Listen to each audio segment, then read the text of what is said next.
Mga paraan para hindi madaling maubos ang mobile data internet connection mo sa paggamit ng mga social media kagaya ng Facebook, YouTube at TikTok pati sa Play Store. Kung gusto mong malaman panoorin ang video, una pumunta sa Play Store. Pindutin ang profile na nasa taas. Pindutin ang settings. Pumunta sa network preferences. Pindutin ang auto-update apps. Piliin ang don't auto-update apps. Pagkatapos mong maset sa don't auto-update apps dito sa Play Store, exit mo muna at open ang Facebook. Pindutin ang tatlong linya sa taas. Pindutin ang setting icon. Pumunta sa preferences, under nito ang media. Pindutin ang media. Pindutin mo dito ang box sa data saver.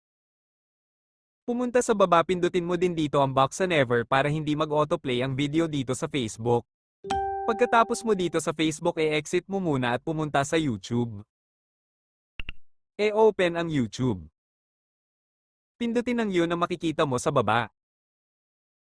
Pindutin ang setting icon sa taas. Pumunta sa baba at hanapin ang playback. Pindutin ang playback.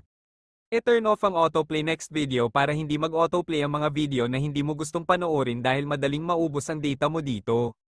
Pagkatapos mong ma-turn off ang autoplay next video, pindutin ang back arrow sa taas at pumunta sa data saving. I-turn on ang data saving mode para makasave ka ng data sa paggamit mo ng YouTube.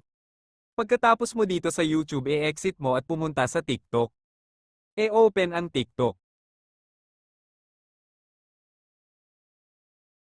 Pumunta sa profile, pagkatapos pindutin ang tatlong linya na makikita mo sa taas. Pindutin ang setting and privacy. Pumunta sa baba at hanapin ang data saver. Pindutin ang data saver. I-turn on ang data saver.